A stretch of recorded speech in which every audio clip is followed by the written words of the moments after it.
Hey everybody, this is Perch. I think, as you know, big fan, long-term fan of the X-Men. I'm not happy with the current era, or putting it in a polite way, it's not for me.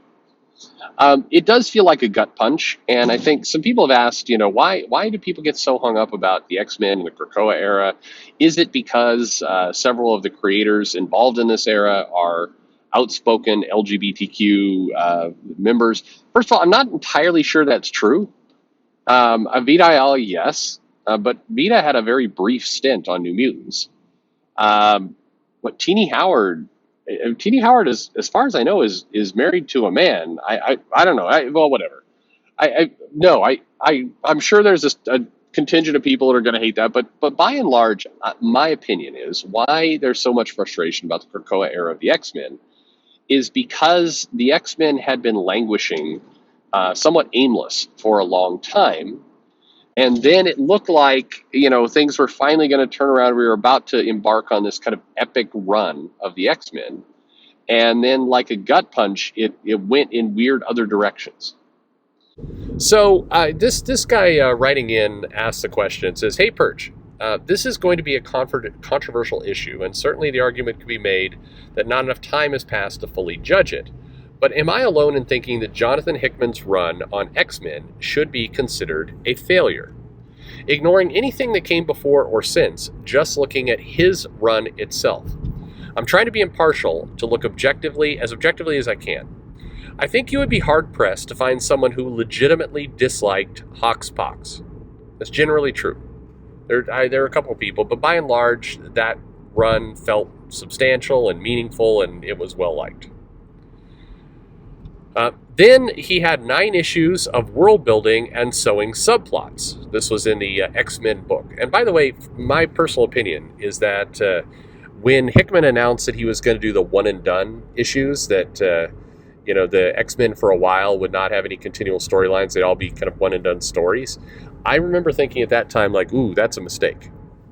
And I absolutely think it was. I think Hickman had a very good run in comics with the Avengers, but the stories built on themselves. The danger increased, kind of what he was doing with New Avengers and the Illuminati and everything else.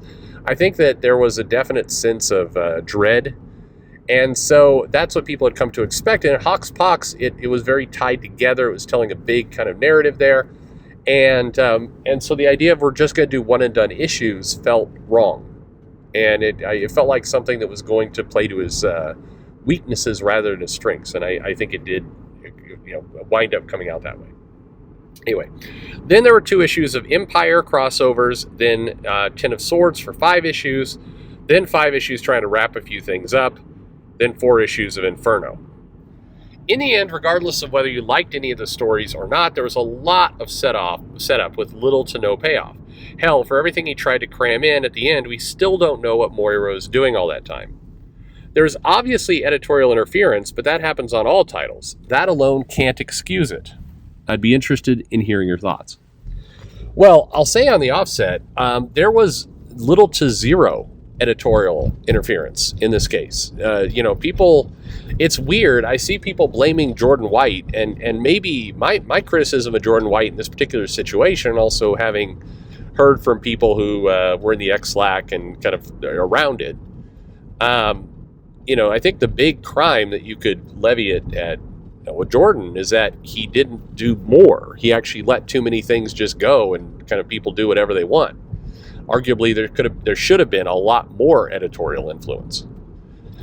But I think in general, it is early to say. Well, I don't know if it's early to say. I think judging it as a whole, I think that I would call the Hickman run of X-Men certainly a disappointment, if not a failure.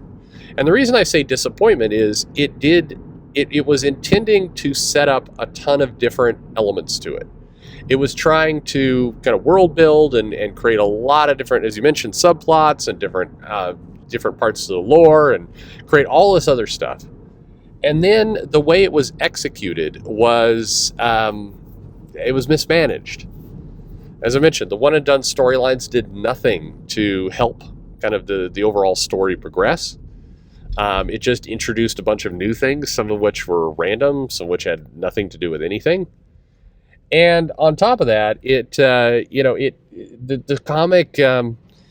I mean, you got very quickly to a point of I don't care.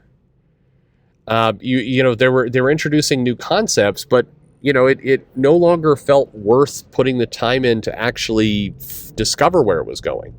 Just it no longer felt meaningful to even try. And it definitely had the feeling that some of the other writers, and again, it's strange to me a little bit how certain comic creators, people will just bend over backwards to defend them, and others, they get the benefit of the doubt, and others don't. Hickman, in particular, it's weird how so many people came to the conclusion that he was somehow brainwashed by Marvel, or the editors forced him to work with certain people. I mean, the biggest kind of lie in all this was the Hickman secretly hated Teenie Howard, and yet that he didn't want to work with her, and he didn't have any desire to have her as part of the program, and yet he co-wrote Ten of Swords with her happily. He invited her into his Substack and his own publishing. There's no editor. He is in charge. He brought her in. If you know Hickman, or some of these people, you know that he's been friends with Teenie for a decent amount of time. He likes her. So this idea that that editors came in and basically forced him to work with a lot of people that he secretly hated, and that's the reason why things didn't go well. Nah, he owns it.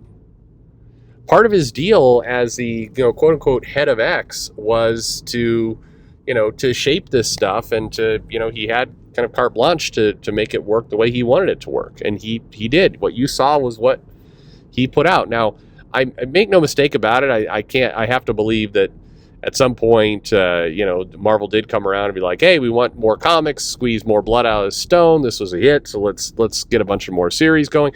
And I'm sure that diluted the creative vision. I'm sure that changed a little bit of what he was into. But overall, what you saw is what he wanted. He had a lot of control in that.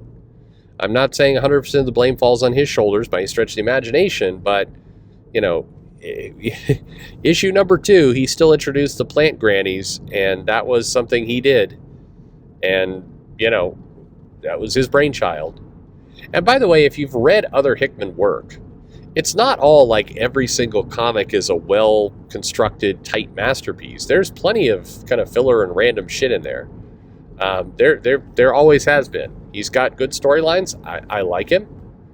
But, there's still some crazy shit for sure. So I guess all I'm saying is, is the run considered a failure? Well, it in a sense, yes, because it was intending to set up a lot more, and at the end of the day, it didn't wind up accomplishing that. It should have been stronger. It should have been more of an overall success for the line. The reality is that the titles, by and large, most of them are struggling pretty heavily at this point. Very few of them are over 50K. The trades are not selling well. The events aren't pulling things through. From what I can gather, the editors are basically at this point lying to some of the creators about how well it's doing, just to kind of keep them going. And the creators, unfortunately, in some cases, are gullible enough to believe it. But it's I think as a franchise launching line, as something that was supposed to be the linchpin to really kind of make it all come together and provide that material, I don't know. The one way I'd revisit this question and say it differently is if we enter a world where Disney figures out a way to kind of mine this IP and make a movie out of it, and we get the Krakoa X-Men MCU, and they are able to kind of figure out how to do it, then it won't be a failure. I can't conceive right now how the Krakoa X-Men plant people kind of storyline gets to. I don't even know how in the world you would translate that story to something that makes any kind of logical sense in the movies. But more power to Disney if they can make it happen. If this can somehow turn, if Hickman's storyline and everything here can turn into a multi-billion-dollar franchise, then I guess you'd have to look at it differently and say, well, it worked out when all is said and done. But I think the odds of that are quite low. Anyway, thank you very much for the mail, and as a long-time suffering X-Men fan, hopefully better days are ahead, and I'm looking forward to just a good, solid Hickman run. That would be great. I loved East of West. That said, East of West definitely did have some sub-elements to it that were pretty dumb. It wasn't all just brilliant, but we'll see what happens. Anyway, thank you very much for the mail. Let me know your opinions in the comments below, and thanks for listening.